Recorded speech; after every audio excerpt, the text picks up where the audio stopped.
On est en direct avec le spécialiste de ces questions, Alexandre Delval. Bonjour Alexandre Delval. Bonjour. Vous êtes auteur du livre « La mondialisation dangereuse ». Quand il y a une rue d'une ville de France où plusieurs librairies islamiques, des magasins de vêtements pour femmes avec uniquement des vêtements musulmans et des voiles s'installent, où il y a des marchands de poupées sans visage pour répondre à une règle islamique qui dit que seul Dieu crée les visages.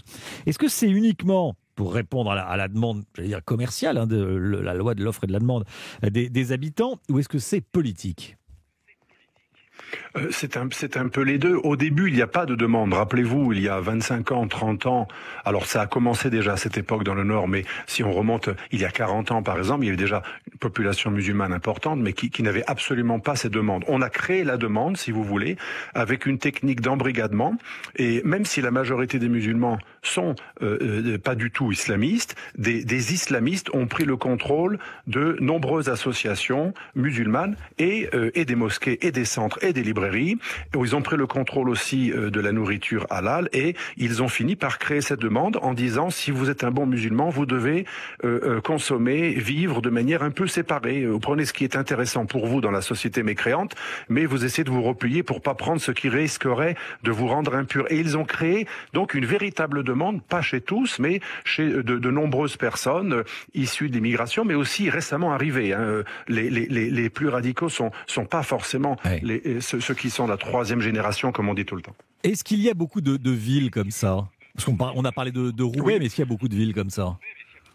Oui, moi ça m'étonne qu'on parle que de Roubaix, parce que les librairies islamistes, par exemple, qui présentent le livre La Voix du musulman de Jazairi, dont on a parlé dans le reportage, qui invite quand même au djihad, qui s'adresse aux musulmans d'Europe notamment, et qui dit qu'on peut même négliger le budget vêtements ou nourriture au profit du budget armement.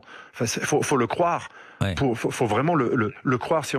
Et on peut retrouver ce livre d'ailleurs en vente libre. C'est assez extraordinaire. Il est dans plein de librairies islamistes à Marseille, à Nice. Moi, j'avais fait une enquête à Saint-Étienne, à Besançon, dans pratiquement toutes les librairies islamiques de France tenues par des frères musulmans ou des salafistes. On retrouve La Voix du musulman de Jazairi, où on retrouve Kardawi qui explique le halal et le haram, donc le licite et l'illicite, best-seller en vente libre partout en France, dans ces librairies. Le livre de Kardawi, lui, invite à frapper sa femme si elle n'est pas obéissante, mais aussi il donne les 3 raisons pour lesquelles un musulman peut tuer un mécréant, notamment, ou un apostat, pour cause de blasphème ou autre. Et ça, c'est dans des dizaines et des centaines de librairies dans toute la France. Et la loi ne prévoit il est bon rien qu'on en parle aujourd'hui. Et la loi ne prévoit rien, rapidement s'il vous plaît, Alexandre Delval, pour empêcher la vente de ce type de livre ?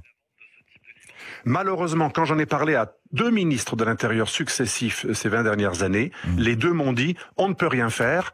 Et moi, je ne crois pas justement à ce défaitisme selon lequel on pourrait rien faire. Quand il y a un appel à la haine, même si c'est au nom d'un texte révélé, la loi pourrait considérer qu'un texte de haine et de violence, il est aussi grave qu'il soit révélé ou pas. Or aujourd'hui, on s'abrite derrière le fait que c'est un texte religieux qu'on pourrait interpréter avec un regard plus éclairé, ce qui est vrai, mais certains le prennent à la lettre, et donc il faudrait changer le regard sur certains textes et surtout interdire ceux qui ont une lecture radicale et officiellement violente de textes que effectivement d'autres interprètent de manière plus douce.